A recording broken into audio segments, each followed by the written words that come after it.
en la guerra. Los primeros aviones de guerra hacían vuelos de reconocimiento, observación de líneas enemigas y orientación del tiro de artillero. Así es como inició el armamento dentro de la Primera Guerra Mundial. Comenzaron el 22 de abril de 1915 en Ypres, Bélgica, y hacían ataques con gas. Durante los 3 años siguientes los alemanes lanzaron 68.000 toneladas de gas y los británicos franceses 51.000 toneladas de gas. Fueron gaseados 1.200.000 soldados, de los que murieron 91.000 y 198 sufrieron una muerte terrible. Entonces estuvo bien denso ese asunto, puesto que utilizaban armas experimentales y empezaban a hacer experimentos y crear nuevas armas pues totalmente novedosas, pero que muchas veces eran muy inestables tanto para las que lo usaran pues como para las que lo recibían. La infantería avanzaba sobre las líneas enemigas armados con un fusil y bayoneta, cargados con un pesado equipo. El primer día de batalla había 2 soldados muertos por cada metro de tierra en un frente de 28 kilómetros.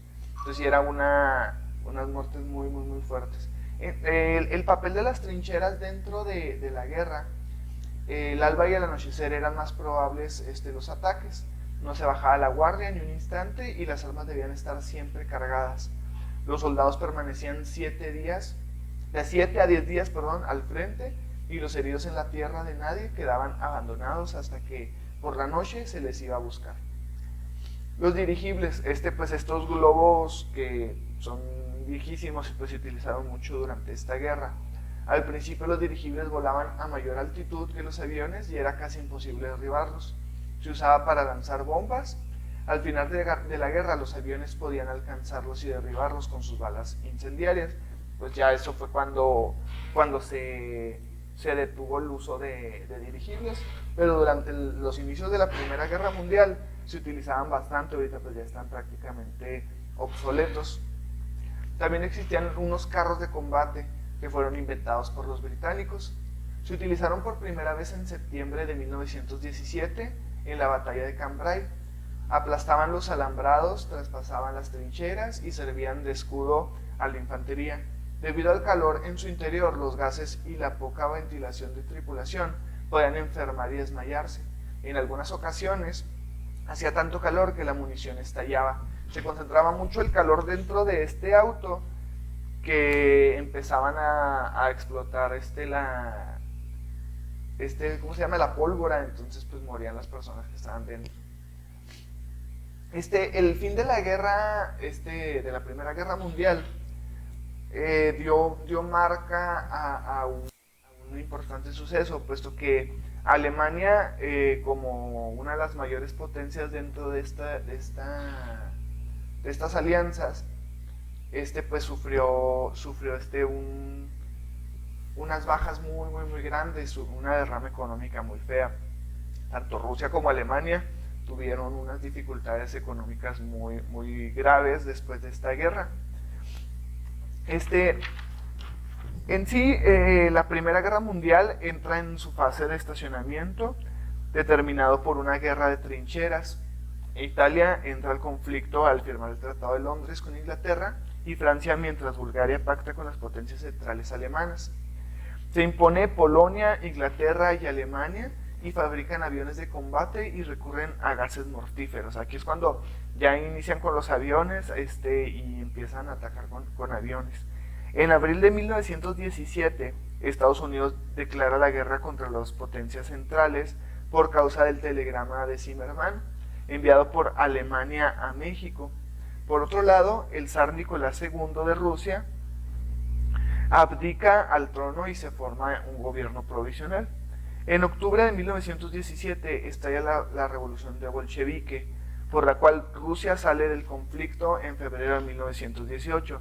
Mientras pasaba todo esto de la Primera Guerra Mundial, iniciaba la Revolución Rusa, iniciaba el descontento ruso, que ahorita lo vamos a tomar como uno de los temas principales a tratar el día de hoy. En el Tratado de Versalles se firmó en noviembre de 1918 y estipula los acuerdos secretos que los países vencedores habían negociado y castigaron severamente a las potencias centrales con pérdidas de territorios nacionales y con tributos de guerra. Ordenaron el desarme total del ejército alemán y la devolución de Alsacia y Lorena para Francia. Recortaron la salida marítima alemana sobre el Mar del Norte, misma que se ofreció a Polonia. También desintegraron el imperio austrohúngaro para que se convirtiera únicamente en Austria y Hungría, como les comentaba ahorita. Al recortar arbitrariamente territorios alemanes, lo que provocó mayores conflictos geográficos centroeuropeos durante las décadas posteriores a la Gran Guerra. Uno de los imperios alemanes y rusos perdieron una gran cantidad de territorios, mientras que el austrohúngaro y los otomanos fueron completamente disueltos, o sea, ya no existen estos imperios. Se conocían como potencias de la Triple Alianza y los de la Triple Entente. La Triple Entente, pues inicialmente perteneció a Rusia, Serbia y Francia. Eso es importante recalcar. La Triple Entente fue Rusia, Serbia y Francia. ¿Sale? Mientras que el inicio de la potencia de la Triple Alianza estaba entre el Imperio Austrohúngaro o el Imperio de Austria y de Hungría y Alemania. Aunque las principales, pues también está el Bulgaria, otomano, alemán y austrohúngaro. ¿Sale? Son 4 las que están aquí. Es el Reino de Bulgaria, el Imperio Otomano, el Imperio Alemán y el Imperio Austrohúngaro. Pero únicamente durante toda la guerra esas 4 potencias fueron las que estuvieron con la Triple Alianza. Los que se sumaron a la Triple Entente, por eso yo digo que pues por eso ganaron, fue Francia, Reino Unido, Australia, Canadá, India Británica, Nueva Zelanda, Sudáfrica, Reino de Italia, Estados Unidos, Bélgica, Imperio del Japón, República de Grecia, República de Montenegro, República de Rumania, República de Serbia y República Portuguesa. Entonces eran pues, obviamente pues, el Imperio Ruso. Eran muchísimos los imperios que contaban con la Triple Entente, pero pues lo que es Reino Unido, Francia, el Imperio Ruso y Serbia eran los más potentes, los más fuertes. Ya después que se inició se implementó también Estados Unidos, el Reino de Italia y el Imperio de Japón, pues fue mucho aporte para ellos y por eso pudieron conseguir la victoria. Pues como sabemos, Estados Unidos hizo el término de la guerra, o se marca el término de la guerra, con 2 bombas nucleares en Hiroshima y Nagasaki. Primero fue una bomba y después fue otra en la misma zona. Entonces, esto dio paso a la rendición de Japón, a la rendición de Japón, lo cual se dio fin a lo que fue la Guerra Mundial, la Primera Guerra Mundial. A la par de esto, existía, según la cronología de la Gran Guerra, bueno, en 1882, a partir de este año, se crearon 2 alianzas por culpa de las tensiones, que pues, como le comentaba ahorita, la Triple Entente y la Triple Alianza, originalmente con Francia, Reino Unido y Rusia, la Triple Entente. Y la Triple Alianza, Alemania, Austria-Hungría e Italia. Esto fue posguerra. A este periodo se le conoce como paz armada. El 28 de junio de 1914 pues fue el evento detonante, como lo comentamos ahorita, de la Primera Guerra Mundial. Entonces, tener en cuenta que el detonante o la gota que derramó el vaso para que se creara el conflicto y la Primera Guerra Mundial fue el asesinato del archiduque Francisco Fernando de Austria. Eso es importante también que lo tengan en cuenta, que lo tengan anotado de memoria. El 7 de julio de 1914, el Imperio Austrohúngaro exigió investigar el crimen en territorio serbio. Para ello, dio un ultimátum a Serbia que se niega a investigar. Por consecuente, se crea la guerra. Austria-Hungría declaró la guerra a Serbia durante este mismo año, pero fue el 1 de agosto donde Alemania le declaró la guerra a Rusia. Alemania declara la guerra a Francia el 3 de agosto. Entonces era un yo te declaro a ti, tú te declaro a ti, y sean puras declaraciones de guerra. El 4 de agosto de 1914, el ejército alemán abre el frente occidental, invadiendo así Bélgica y Luxemburgo con un ataque a la ciudad de Lieja. El 23 de agosto de 1914, Japón entra en la del lado de los aliados, ocupando las posesiones alemanas en las Islas Carolinas y Marianas. Fíjense, hasta 1914, ya ha pasado todo un año, dos nuevos países entraron a la guerra. Fue Italia del lado de los aliados y Bulgaria, de los lados de potencias centrales, que con apoyo derrotan y ocupan a Serbia y lo conquistan. En febrero de 1915, los aliados atacan el Imperio Otomano, así dando paso a los aliados rusos. Aquí es donde empiezan los aliados rusos, dar pie a lo que es el Imperio Otomano.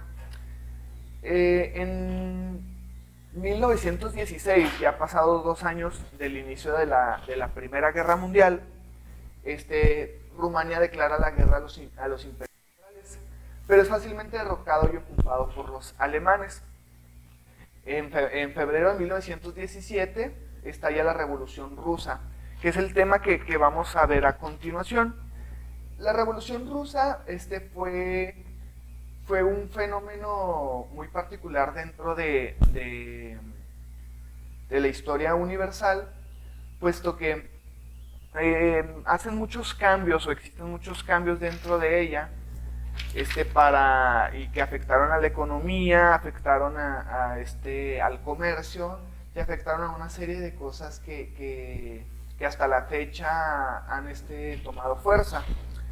La situación de Rusia a inicios del siglo XX era pues bastante desastrosa, conociendo así que gastaron muchísimo en lo que fue la Primera Guerra Mundial. No es que estén separados estos temas, sino que van muy de la mano, porque cronológicamente en 1917 fue cuando empezó la Revolución Rusa y pues como sabemos la Primera Guerra Mundial finalizó más o menos en 1918, 1919. Entonces están muy de la mano. En octubre de 1917, tras una pequeña rebelión meses atrás, grupos proletarios organizados en soviets, así se les denomina como que a la rebeldía de los rusos, son los soviets, asaltaron el Palacio de Invierno de Petrogrado, un palacio muy importante dentro de Rusia, perdón. Es importante recalcar que mientras estaba pasando esto de la Revolución Rusa, también estaba Alemania, ya había perdido una guerra. Entonces, como Alemania ya había perdido la guerra, o sea, la bronca era de Rusia y Alemania. Entonces, Alemania ya había perdido la guerra, entonces había quedado muy con el coraje de que había perdido. Entonces, también quedó muy afectado, pero quedó más afectado Rusia porque fue el que gastó más. Gastó mucho en armamento, en milicia, en los aliados. Entonces, dicen que fue los que gastó más, entonces tuvieron una recesión económica mucho más fuerte. Mientras que Alemania, a pesar de que también tuvo una recesión económica muy fuerte, muy marcada, pues supo sobrellevarla de una mejor manera. Entonces, ¿qué es lo que pasa? Alemania queda con esta problemática y esto dio paso a lo que fue la Segunda Guerra Mundial. Pero pues ya años después, cuando se establecieron, cuando empezaron a crecer más, cuando empezaron a tener todo esto pues de mejor manera. Entonces, se hicieron del control del país los soviets que asaltaron el pueblo y el Palacio del Invierno de Petrogrado. Y personas como Vladimir Lenin, este personaje es muy importante a resaltar dentro de la Revolución Rusa. Vladimir Lenin y León Trotsky encabezaron entonces una reconversión del país que dejaría atrás a la sociedad liderada por la aristocracia propia del régimen zarista. Aquí todavía tenían zares y reyes. El zar es el rey en Rusia, perdón. El gigante del este europeo pasó durante años por un caldo de cultivo que fue propiciado poco a poco y la sublevación del proletariado. Ya en el siglo XX, Rusia mantenía un sistema de clases sociales en que una minoría privilegiada pues era muy afectada.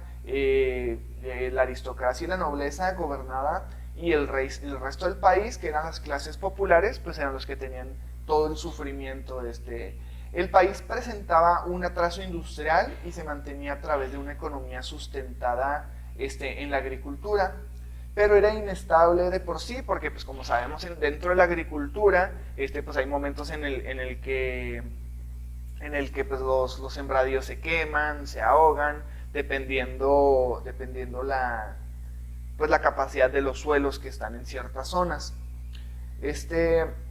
Las primeras chispas se produjeron en 1905, cuando una protesta pacífica que exigía mejores condiciones laborales se convirtió en matanza de civiles. Las injusticias sociales aquí salieron a relucir y la crisis económica que castigaba al pueblo ruso pues daba como facilidad para apretar el gatillo de los soldados zaristas. Se unió en 1914 el estallido de la Primera Guerra Mundial. Les comentaba, esto de la Revolución Rusa estaba cocinándose muchísimo antes de la Primera Guerra Mundial, tanto de la Primera como de la Segunda. Entonces fue un problema que estuvo muy presente.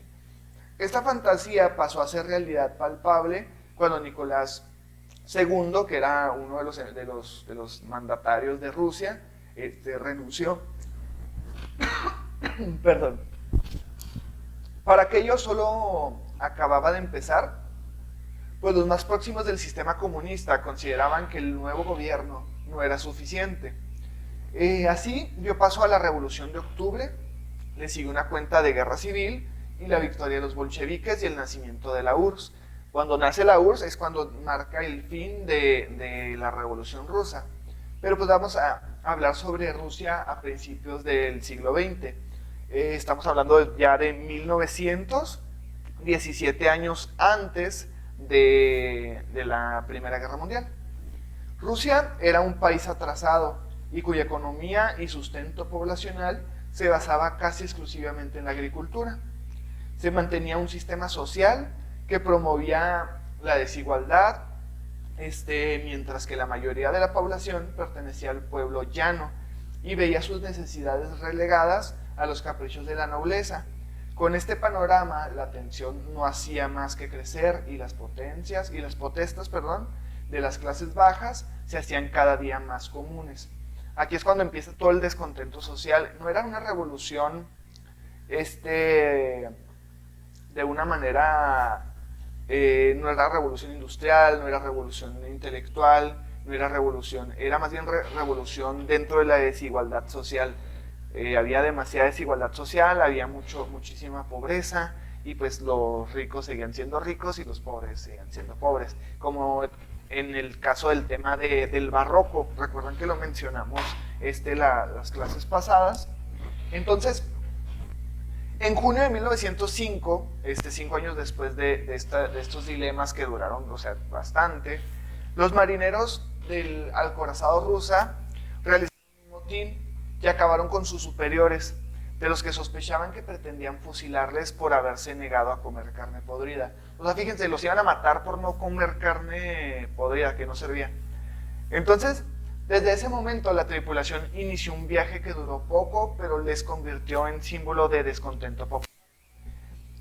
Eso es Potemkin, fue una embarcación en Rusia, los cuales pues realizaron ese motín con sus superiores, pero toda Rusia los tomó como héroes nacionales y como ejemplo del descontento social.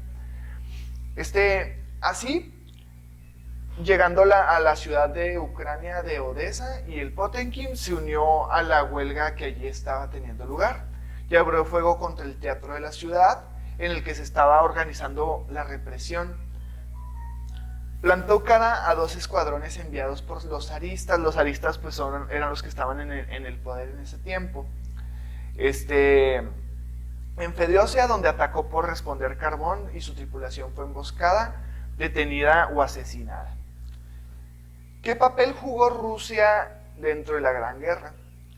En 1914, como lo comentamos ahorita hace unos momentos, estalló la Gran Guerra. Rusia se unió al bando de Francia para cumplir una antigua alianza que ambos países mantenían, frente a un ejército alemán bien preparado y con armamento moderno.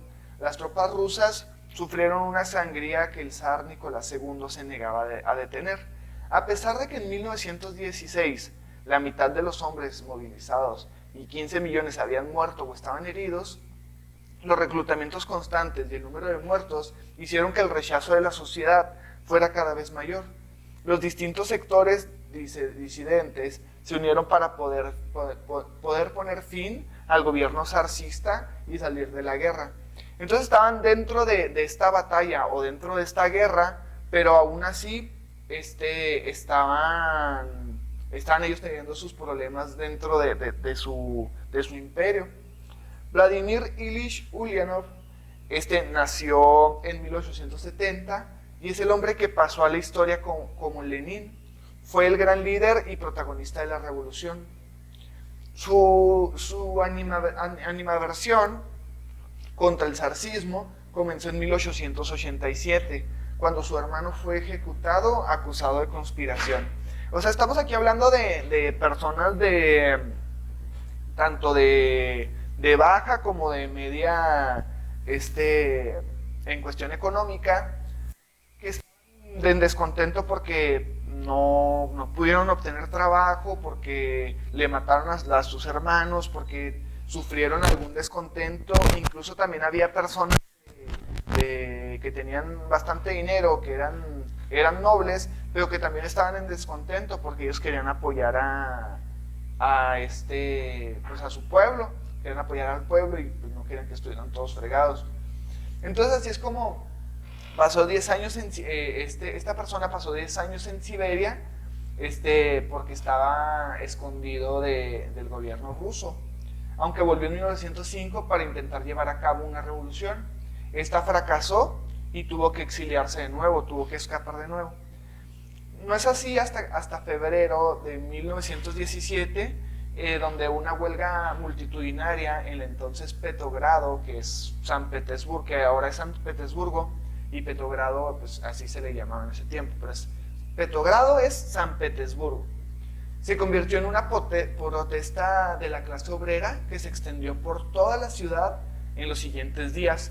El ejército, maltrató por su participación en la Primera Guerra Mundial, no disponía de los medios suficientes y la situación se descontroló. Las protestas que saldaron por cientos de muertos, principalmente trabajadores. Aquí era una guerra civil, ya no era tanto la protesta. Así fue como el regreso de Lenin desde el exilio pues se dio a conocer que Lenin es uno de los principales. Vladimir Lenin se llamaba, es uno de los principales revolucionarios dentro del régimen ruso y una de las imágenes más emblemáticas de lo que fue la revolución rusa. El líder político hizo uso de su conocimiento sobre las teorías de Marx y Engels. Marx era un filósofo revolucionario que tenía como base el comunismo. Obviamente, pues ahorita conocemos que este sistema teórico y económico, que es como es el comunista, es muy malo, porque ya lo habíamos hablado en clases anteriores, donde el comunismo abarcaba todo es de todos y todo para el pueblo, pero siempre había alguien arriba que se enriquecía de todo esto, pero pues era escondido. Entonces, poco después de su llegada, publicó sus tesis de abril, en el que defendía que el siguiente paso era transferir el poder proletariado a través de una revolución. Así es como la toma del Palacio del Invierno ocurrió, que fue con lo que iniciamos ahorita. El 24 de octubre de 1917, en la noche, decenas de asaltantes organizadas por Trotsky alcanzó al Palacio de Invierno e irrumpieron en su interior. Entonces, aquí ya tenemos tres personajes importantes dentro del régimen ruso, dentro de la Revolución Rusa, que es Trotsky, Lenin, si gustan anotarlos, Trotsky, Lenin, de igual forma en su guía está, pero pues es importante que lo tengan. Y Kerensky, Kerensky con K, acento en la O,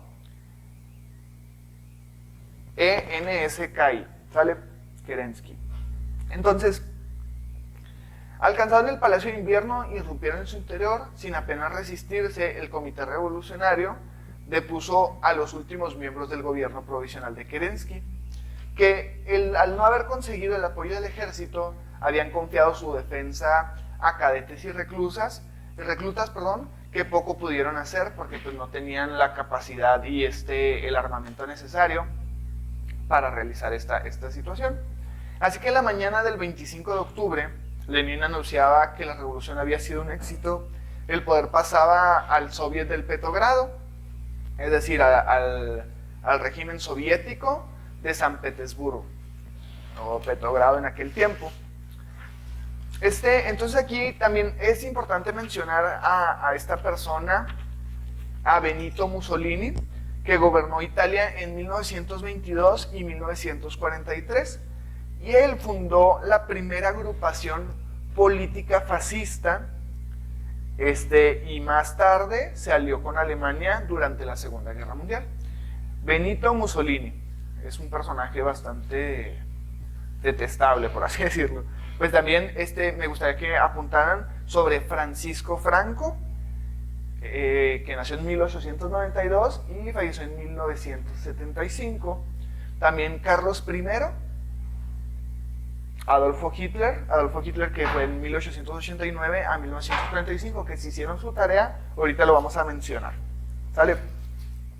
Entonces, según la crisis de 1929, fue una crisis que suscitó en Estados Unidos.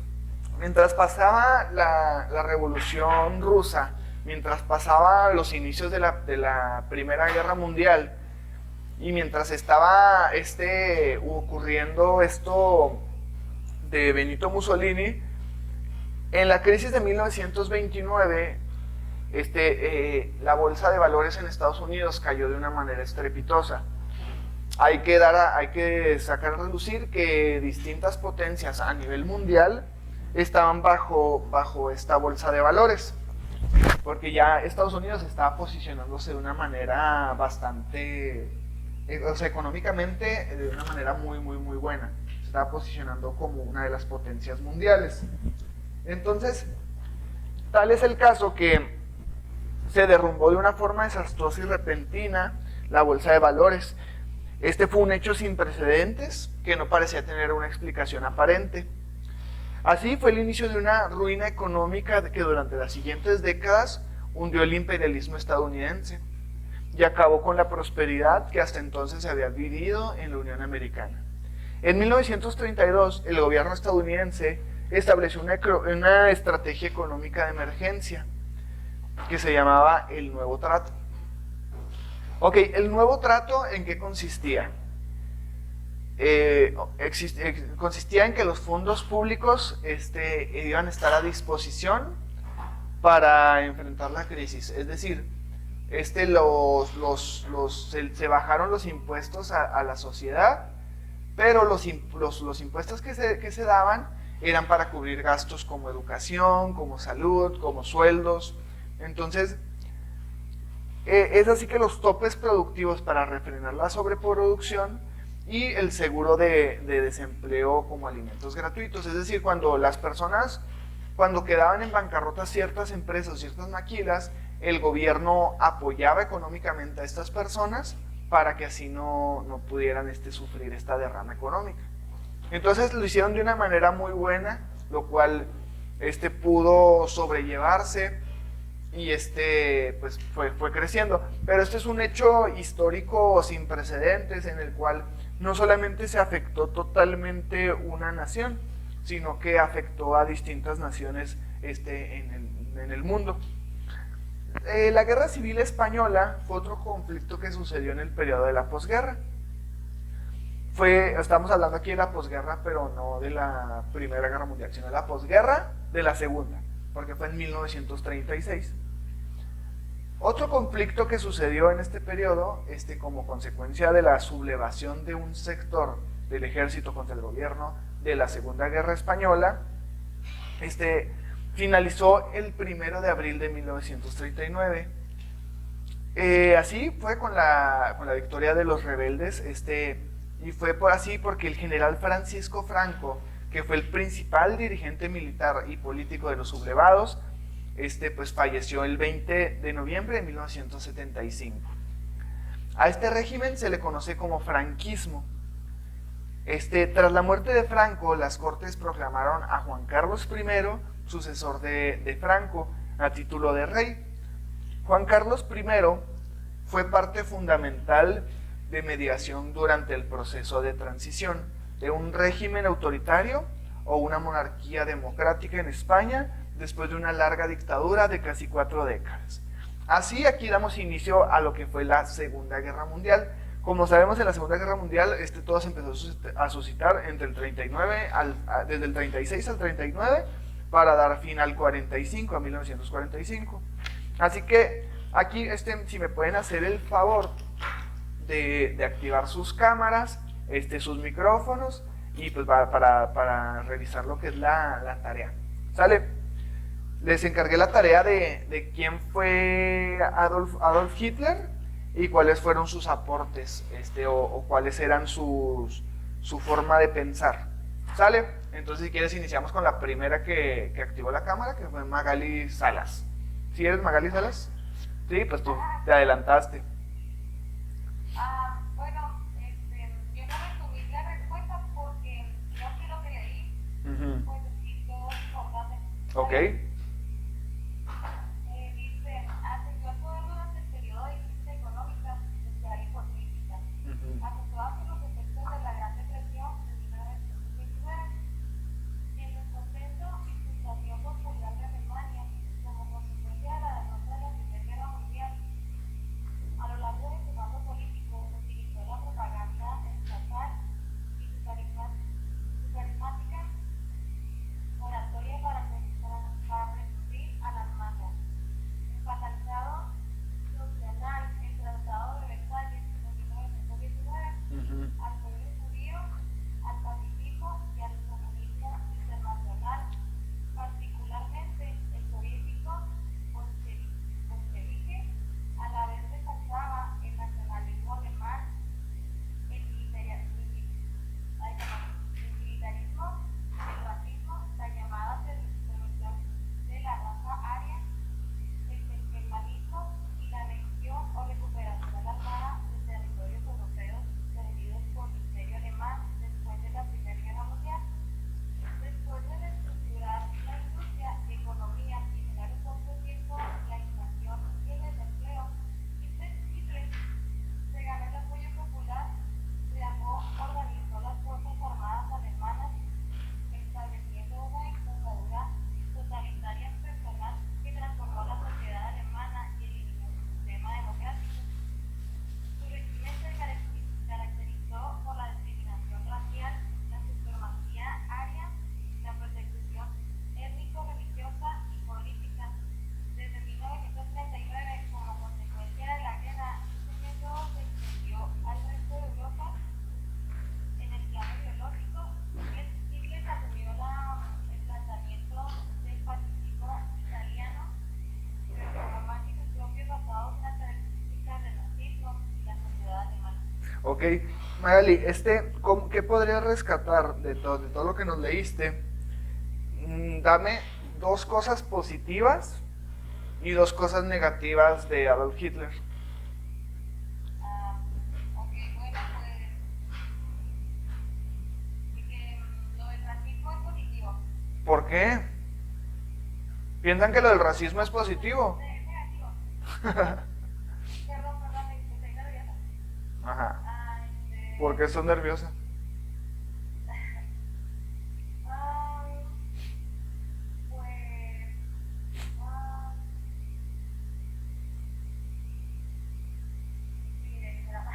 Ok, entonces ya tenemos al racismo como negativo. Ajá. Ok, te falta otro. ¿Qué otra cosa negativa le puedes adjudicar? ¿Alguien que le aporte algo, que quiera aportar algo? A ver, ahorita tenía activa la cámara durante mucho tiempo de la clase Cintia Tapia, así que ella te va a ayudar. Cintia, ¿puedes activar tu cámara y tu micrófono para que nos apoyes acá? Ya se fue. Ah, no, sí, ya lo está activando. Pero no está activado tu micrófono. Así que nada más activa tu micrófono y ya. Ok, dinos. Dinos dos cosas positivas y dos cosas negativas de Adolf Hitler. De lo que acaba de decir, Ajá. O de lo que tú investigaste. ¿cómo? O de lo que tú investigaste. ¿De lo que acaba de decir Magali o de lo que tú investigaste? No, es que las tareas, no puedo entrar a las tareas porque quedaron en enviarme como la contraseña. No, pero esta tarea la vimos ayer en la clase pasada y les dije que No la pude ver. no, o sea que no le envié, o sea, dije que investigaran únicamente cosas sobre Adolf Hitler y las íbamos a compartir aquí. Eso era lo único. Pero bueno, de lo que dijo Magali, dime dos cosas positivas y dos cosas negativas de Adolf Hitler. Ok, ya pusimos que una cosa negativa es el racismo. Otra cosa negativa que se te ocurra.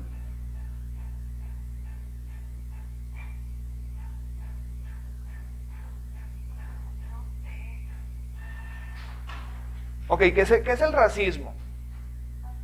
¿Qué es el racismo? ¿Sí sabes qué es el racismo, Cintia? ¿Sí sabes qué es el racismo? ¿Qué es?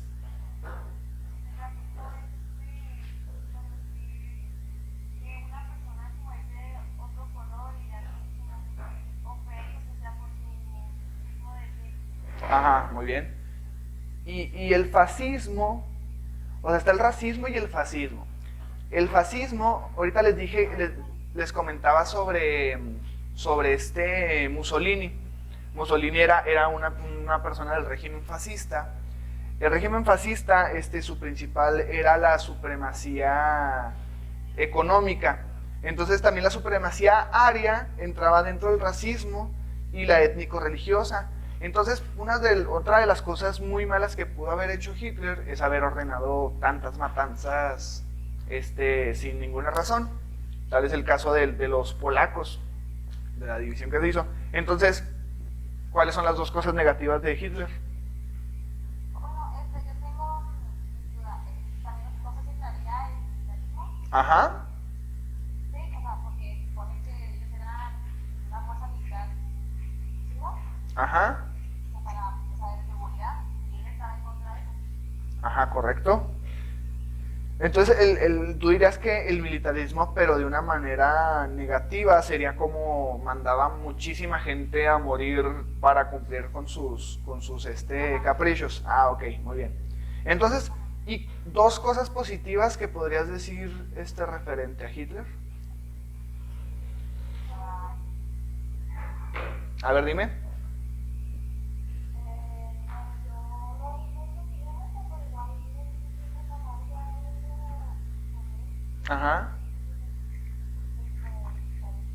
igual tenía, pues todo contigo era como una dinámica peligrosa de las demás personas, ok. como la democracia, Ajá, pues era un líder cañón, muy bueno, ¿no? O sea, era muy buen líder. era algo positivo, Ajá. como lo que sea, y así, pero todo eso por todo. Ajá, sí, o sea, apoyaba mucho a su gente a pesar de que él quería, pues, conquistar y hacerlo de una manera, pues, algo negativa. Él ayuda a muchísima gente, pues, dentro de su pueblo, dentro de su raza, por así decirlo. Entonces, podrías decir que fue muy bueno con muchas personas. A ver, dime. Es que él estaba a favor de que se cuidaran a todo eso de los animales, para que estaba en contra de la cacería, Ajá. para que los niños y jóvenes pudieran de eso, ¿me explico? Como, Ajá. Sí, de hecho hay una película, no sé si la hayan visto, que es referente a un zoológico. no van a ver. Y hablan referente a eso, que Hitler cuidaba mucho los zoológicos durante la guerra. Entonces él específicamente no bombardeaba lugares que estuvieran cerca de zoológicos. Entonces no era tan malo el vato, pero pues estaba medio loco. Entonces, dos cosas positivas: que cuidaba a los animales y que ayudaba mucho a su gente. También era un muy buen orador. Es uno de los mejores oradores a nivel mundial. Ay, todos díganle a Darling, ay. No te creas, no, está bien. Entonces, ¿qué podemos decir referente a eso? Dos cosas positivas: que era muy buen orador y que apoyaba mucho a su gente y que apoyaba a los animales también, que le gustaban mucho los animalitos. ¿Qué otra cosa negativa podrían decir?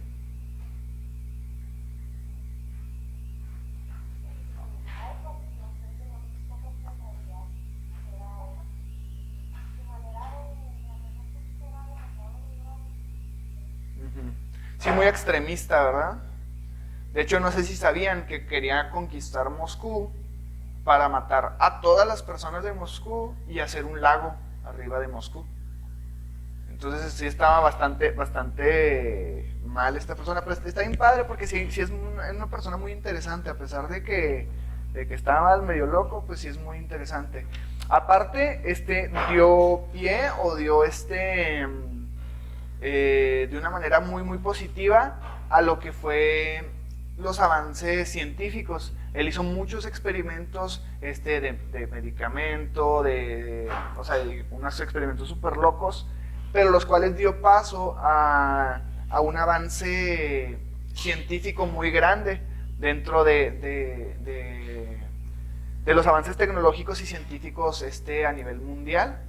Entonces, que hasta la fecha, gracias a muchos nazis, se fue puliendo hasta dar a conocer pues, ciertos medicamentos, ciertos experimentos y todo esto.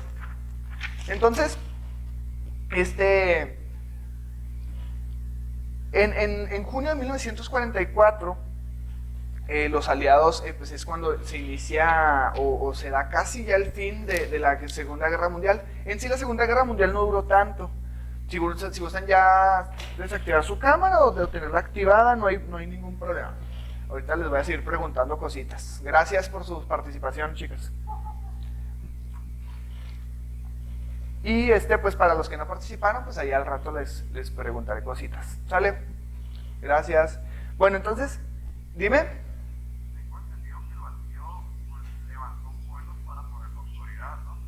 No te escuché bien, perdón. Tengo entendido que Hitler levantó pueblos para poner su autoridad, ¿no? Sí, o sea, ¿a qué te refieres con levantó? O sea, que estuvo después del pueblo llevándose a los aldeanos o masacrándolos a los que se resistían. Ah, sí, claro, sí, obligaba a muchas personas a hacer cosas, no simplemente lo hacía, o sea, bueno, aquí nos dice Ramón Valenzuela que gracias al servicio, que gracias a él se inició la Segunda Guerra Mundial violando el Tratado de Versalles. Sí, o sea, pues pero eso lo ves como algo positivo o algo negativo. Pues yo lo veo como algo negativo porque, pues, o sea, puedes ir y al pueblo no necesariamente tienes que masacrar a la gente y Ajá, sí, claro. Sí. O sea, sí, muchas veces obligaban, o los lugares que ya conquistaban, los agarraban para servirles. Entonces no eran aliados, eran aliados forzosos, eran aliados obligados. Entonces sí, en ese sentido sí era algo muy, muy negativo. Y tú, Adrián, ¿qué hay algo positivo podrías rescatar?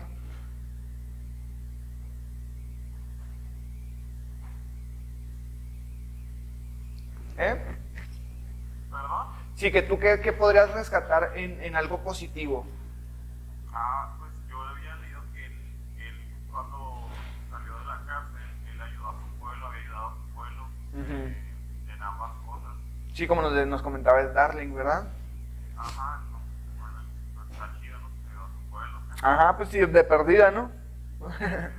Mínimo. Los mató. Ajá. Bueno, entonces vamos a dar ya más en cuestión de fechas y cosas exactas.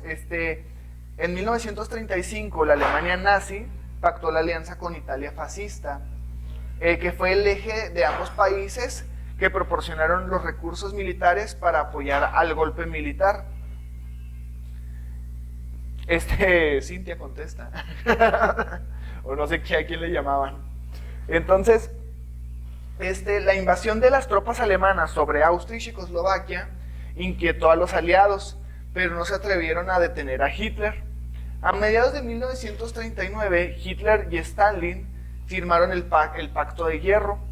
Este pacto era una especie de neutralidad entre Alemania y la URSS, que significó otro revés contra Inglaterra y Francia. En septiembre de ese año se dio la invasión de Alemania sobre Polonia. Ahora Inglaterra se sintió amenazada en el Mar Norte y decidió actuar el 3 de septiembre de 1939. Francia e Inglaterra declaró la guerra a Alemania, país que ya contaba con el apoyo incondicional de Japón y de Italia. Entonces, aquí es cuando la Segunda Guerra Mundial, en efecto, fue una nueva guerra total. Fue una nueva guerra que tuvo a casi todo el mundo contra todo el mundo, como lo había sido en la Gran Guerra o Primera Guerra Mundial. Desarrollada, ok, ahí le doy una pregunta que acabamos de dar. ¿De qué me la va a contestar? Ya vi los que sí pueden activar su audio. Adrián, ¿de qué año a qué año inició ¿de qué año inició la Primera Guerra Mundial y a qué año terminó? Lo acabamos de ver.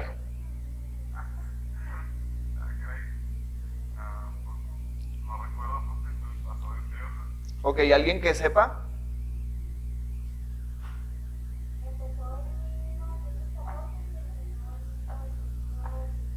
Perfecto. ¿Y la Segunda Guerra Mundial?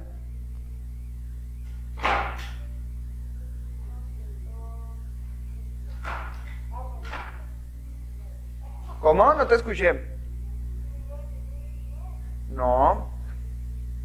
De 1939. ¿Y en qué fecha terminó? Correcto. O sea, no terminó como tal, pero todavía seguían ciertas resistencias, pero como que ya marcaba el fin. Entonces, ¿cómo? No te preocupes.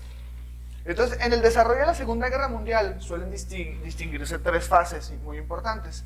La Guerra Relámpago, desde 1939 hasta mayo de 1941, y la Guerra Total, de 1941 a 1943. Y la derrota por la nueva, eficaz y estratégica ofensiva empleada por las tropas alemanas. Entonces, ahí apúntenle si tienen un cuadernito donde apuntar. Fue la Guerra Relámpago de 1939 hasta mayo de 1941. Entonces la guerra duró 6 años, ¿no? Más o menos. Del 39 al 43 son 40, 41, 42, 43, 44, sí, 7 años. Pone que unos 6 o 7 años más o menos.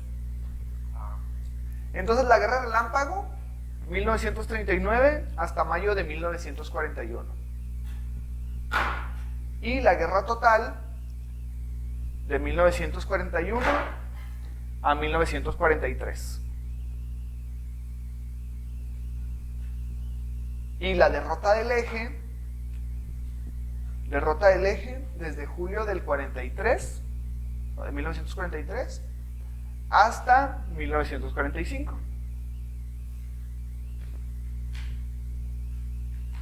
¿Listo? ¿Ya anotaron todos? Para continuar. Ok, perfecto. Según la derrota del eje, en julio de 1943 al 45, dio a paso que en el transcurso de la Guerra Relámpaga, así fue llamada por la nueva y eficaz estrategia ofensiva que emplearon las tropas alemanas. La Alemania de Hitler se hizo con el control de toda Europa, incluida Francia. Solo Inglaterra resistió el embate germánico. Fíjense, aquí tenemos a una Alemania resentida, empoderada y con un dictador y con un orador buenísimo, ¿no? Y muy malo. Entonces era un enemigo pésimo, un enemigo malísimo. O sea, malo en el sentido de que eran muy buenos haciendo cosas malas. En la siguiente etapa, que fue la guerra total, el conflicto se globalizó y la invasión de Alemania, de Rusia y el ataque japonés a Pearl Harbor provocaron la incorporación de la URSS y los Estados Unidos al bando aliado. Con estos nuevos apoyos, el fracaso de los alemanes en la batalla de Stalingrado, el curso de la guerra se invirtió hasta culminar en la derrota del eje de 1944 a 1945. Italia fue la primera en sucumbir a la contraofensiva aliada. Alemania presentó una tenaz resistencia y Japón solo capituló después de que sendas bombas atómicas cayeran sobre las ciudades de Hiroshima y Nagasaki. El miedo a la expansión del comunismo soviético había hecho que Hitler fuese visto por las democracias occidentales como un mal menor. Una suposición que solo desmeritaba el desarrollo de la contienda.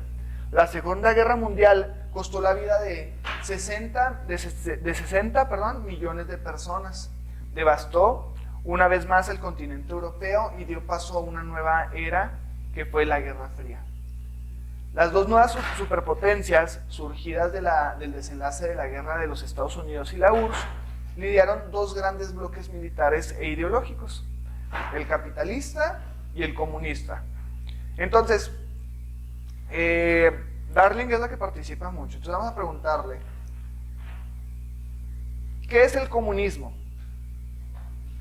O alguien, si sabe qué es el comunismo, díganos qué es el comunismo.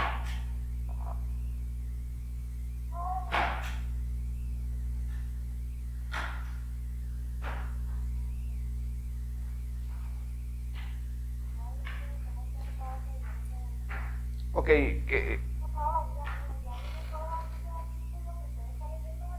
¿cómo? Sí y no, o sea, también tengo otro material aparte. Pero sí, ahorita lo acabamos de mencionar también sobre el comunismo, sobre Marx.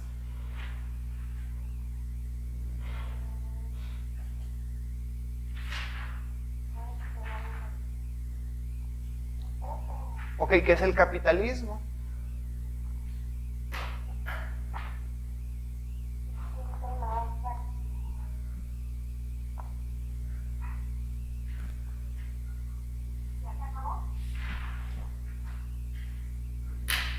A ver, aquí tenemos un usuario que se llama iPhone. ¿Quién eres? ¿Cómo te llamas? Ricardo, ¿qué es el comunismo?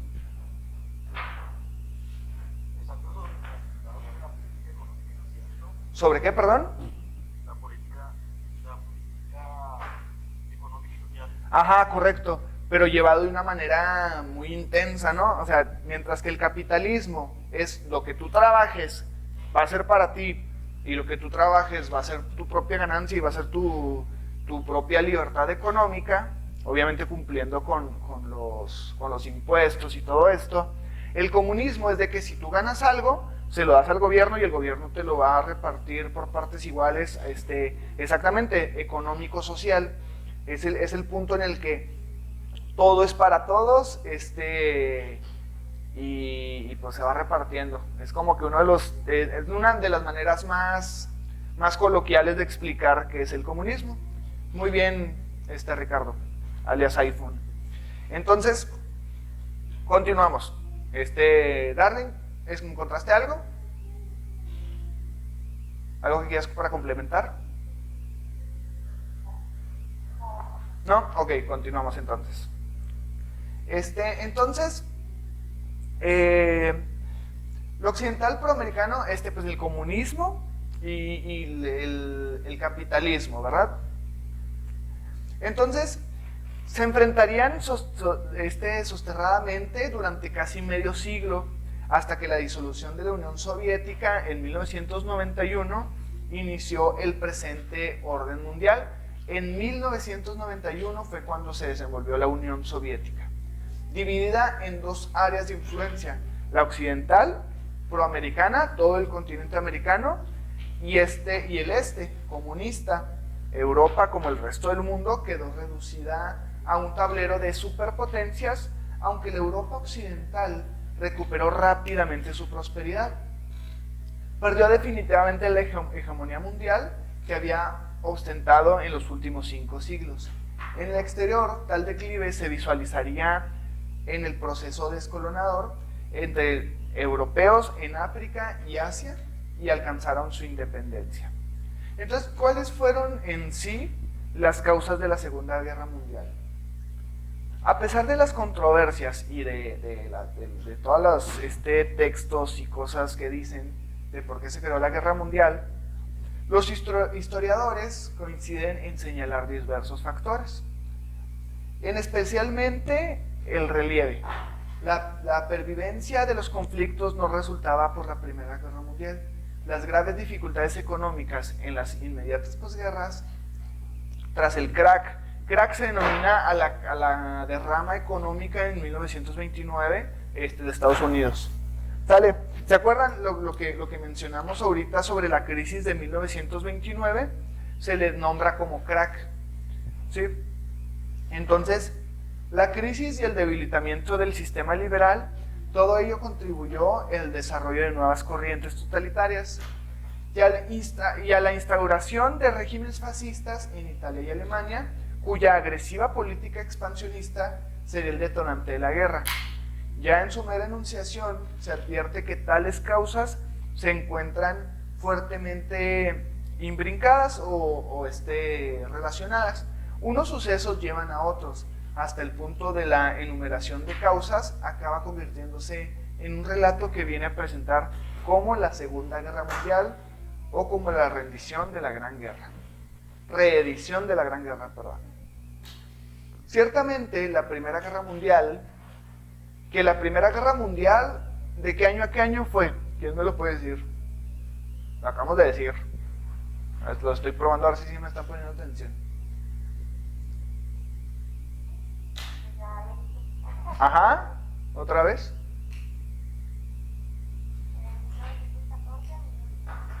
Perfecto, nada más para ver si lo tenían claro, eso se les va a olvidar. No apaciguó las aspiraciones nacionalistas ni los antagonismos económicos y coloniales que lo habían ocasionado.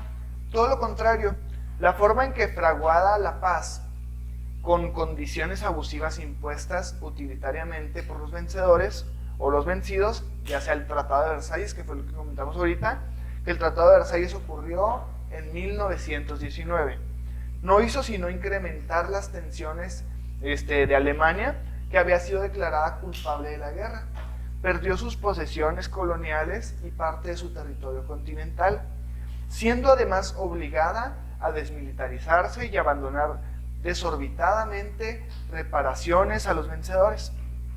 Italia, pese a la forma parte de las alianzas vencedoras, no vio compensados sus sacrificios y su esfuerzo bélico con la satisfacción de sus demandas territoriales. Así es que el desenlace de la guerra había llevado a la descentración de los imperios derrotados, alemán y austrohúngaro, y a la implantación en los viejos nuevos países resultantes de repúblicas democráticas. No era fácil consolidar en esta sociedad sometidas a autocracias seculares y carentes de tradición democrática, así como un sistema liberal, cuando los valores en que se estén sustentando entra entre la confianza en la razón humana, la fe en el progreso y la conquista. Todo ello fue capitalizado por grupos y formaciones políticas extremistas, de entre ellos cuales cobraron el progresivo protagonismo la organización de la ultraderecha nacionalista con el fascismo italiano y su variante alemán, el fascismo, O sea, prácticamente el fascismo y el nazismo eran muy similares. De hecho decían el fascismo italiano y su variante alemana, el nazismo.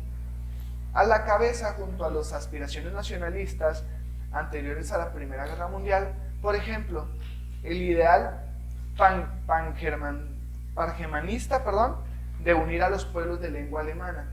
Estos grupos asumieron como componentes ideológicos el revanchismo suscitado por el Trato de Versalles y el militarismo expansionista que implicitó en doctrinas como el del espacio vital, que precoordinaban o estaban coordinados junto con esta necesidad, pues a un ámbito territorial, dotado así de la extensión y de los recursos necesarios, bien brindados económicos y protestantes de la nación.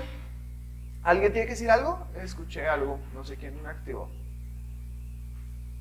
¿No? Continuamos. Bueno, entonces,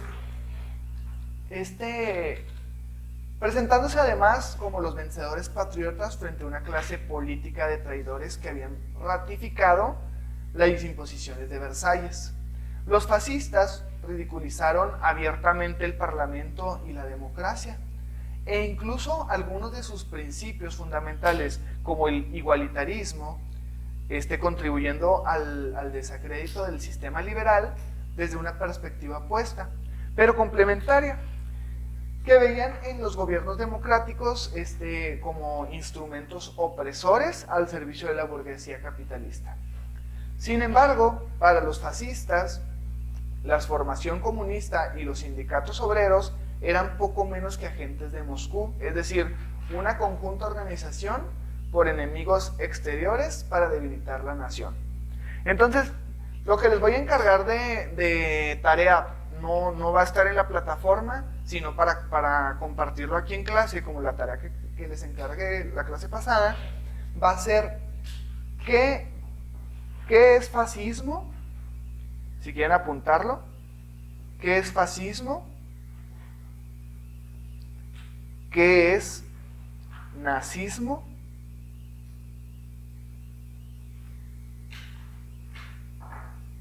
¿Sí? Dos cosas positivas de cada una y dos cosas negativas. Entonces, ¿qué es fascismo? ¿Qué es nazismo? Dos cosas positivas y dos cosas negativas. ¿Correcto? También van a investigar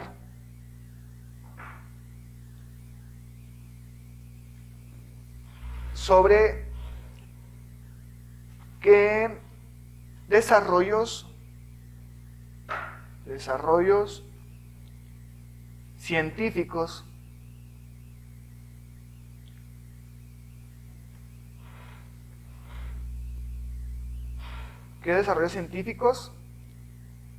crearon los nazis. ¿Sale? ¿Qué desarrollo científico crearon los nazis? Aquí estamos hablando de los desarrollos científicos, ¿ok? Y otra pregunta, ¿qué experimentos nazis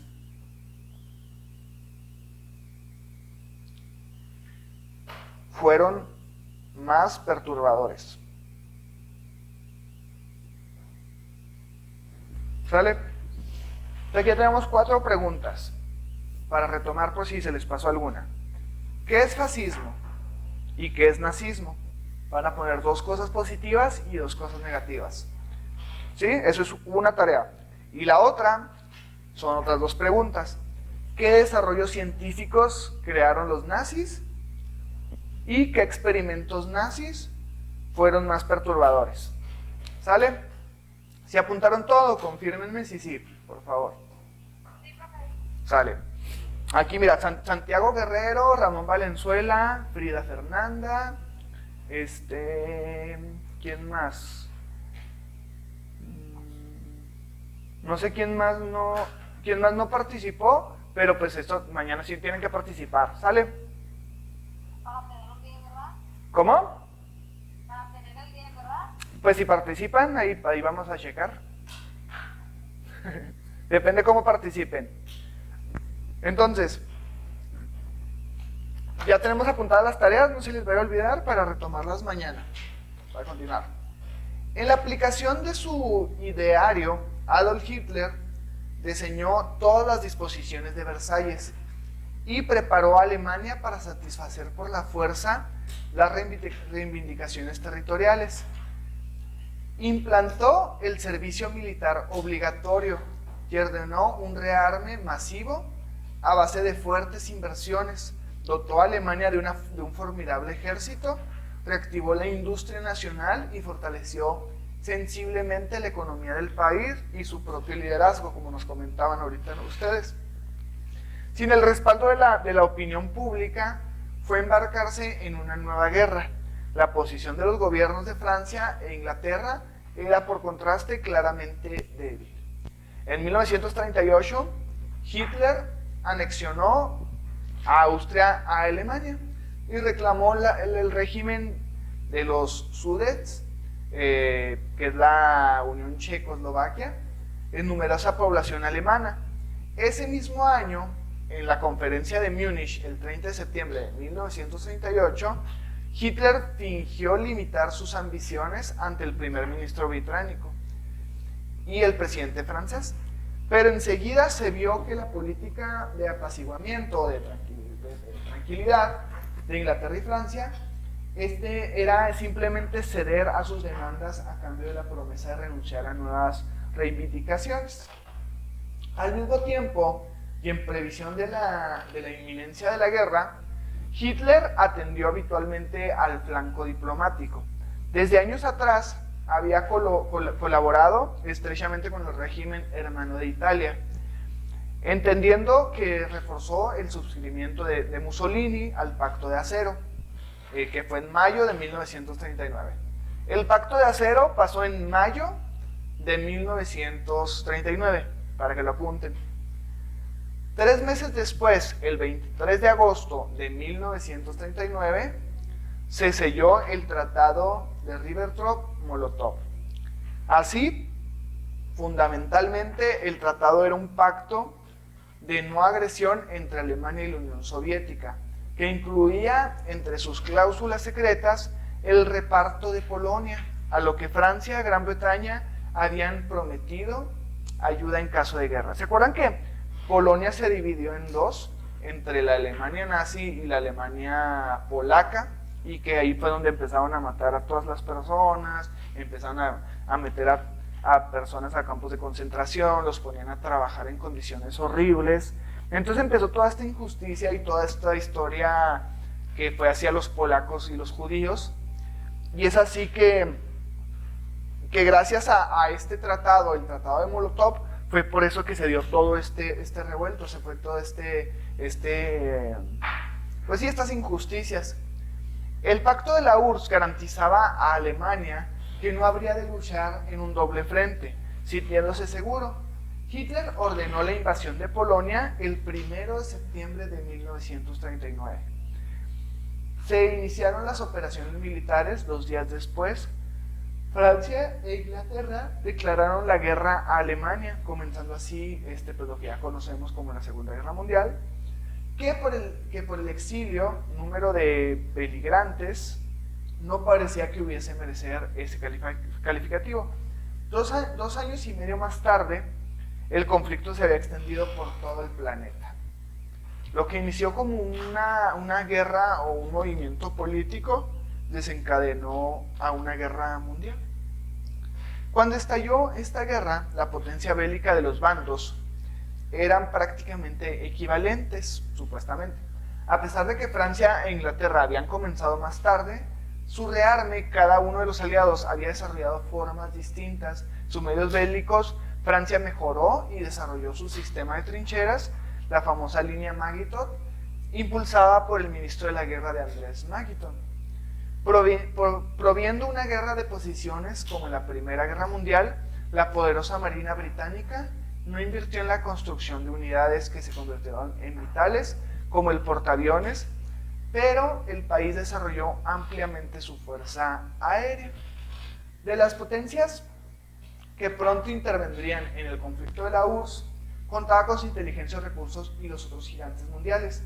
Tal es el caso de Estados Unidos de América, que poseía la mayor potencia industrial que capacidad militar efectiva.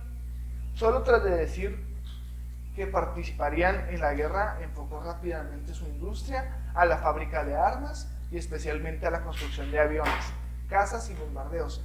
Esta guerra le dio una derrama económica muy positiva a Estados Unidos, puesto que vendió todas sus armas, vendió sus aviones, vendió sus bombas, vendieron sus balas, vendieron sus pistolas, sus ametralladoras.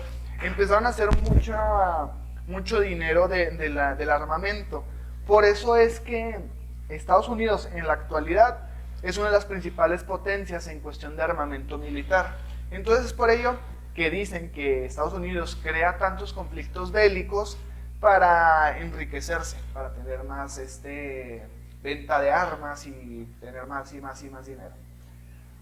Los términos del Tratado de Versalles, habían impuesto a Alemania la desmilitarización y la limitación de sus arsenales.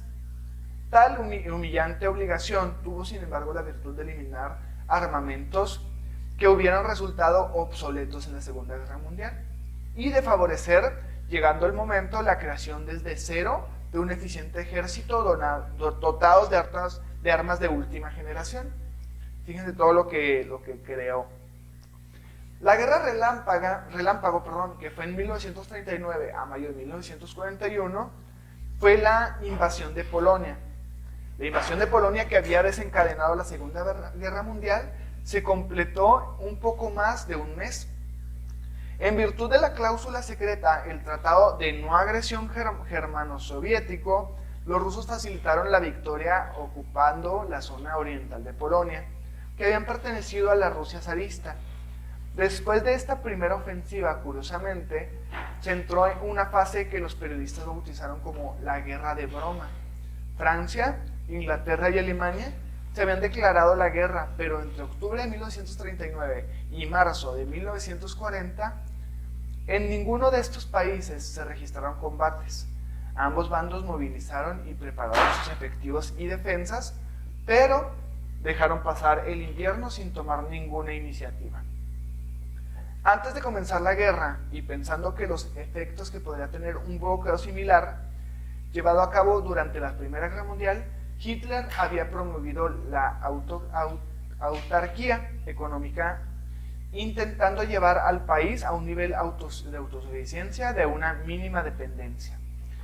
Aquí es donde tomamos en cuenta, o ya pasándonos hasta 1945, para ahorita retomar el mayo de 1940, que es cuando empezó la tercera ofensiva.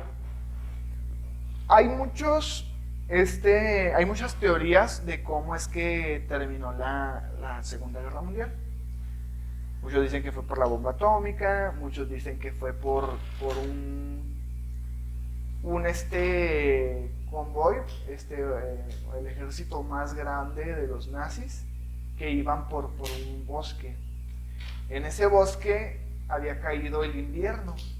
Estuvieron caminando y conduciendo por muchos meses, lo cual tuvo una baja muy notable dentro de todo el ejército de Hitler, o el principal ejército de Hitler, por lo cual ya estaban muy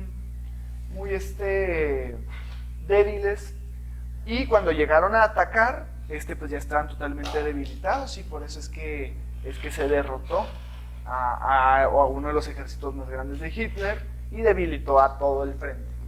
Entonces, pero pues es una teoría, vamos a verlo ya en una cuestión histórica, más de hechos, o lo que se acerca más a los hechos. En mayo de 1940, Hitler lanzó una tercera ofensiva, esta vez contra Francia, que resultaría en una victoria tan aplastante como la de Polonia y Escandinavia. Bastó poco más de un mes para que toda Francia quedase bajo el control efectivo de Alemania.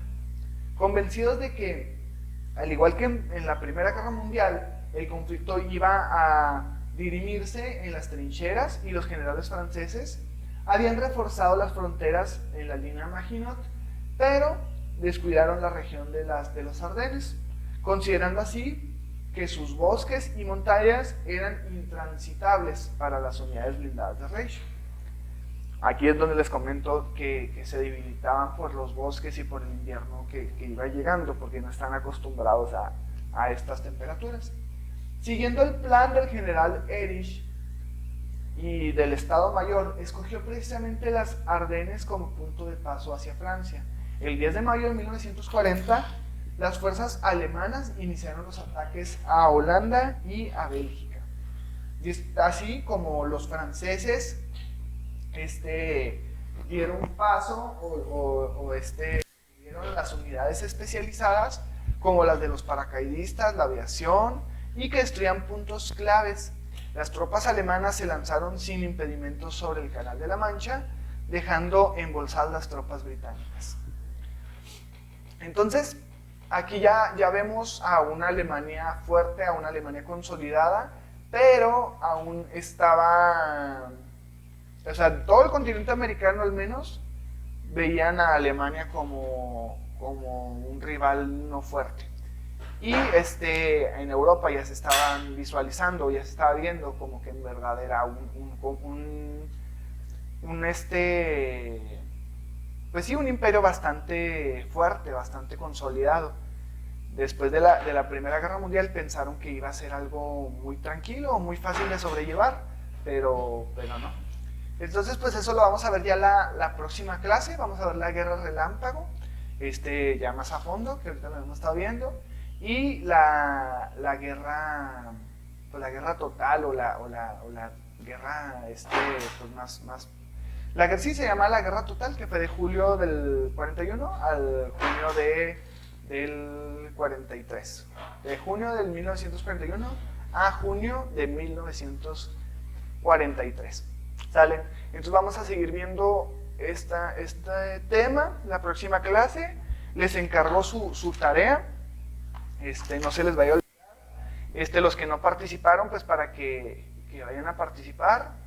Y si les pueden decir a sus compañeros que se conecten aquí a Zoom, estaría perfecto para que todos participemos. ¿Sale? Pues les agradezco su atención y nos vemos la próxima clase. Les encargo la tarea. ¿Qué es fascismo? ¿Qué es nazismo? Dos cosas positivas, dos cosas negativas. ¿Qué desarrollos científicos crearon los nazis?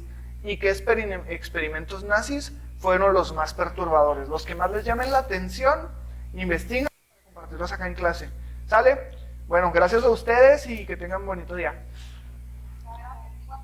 Hasta luego.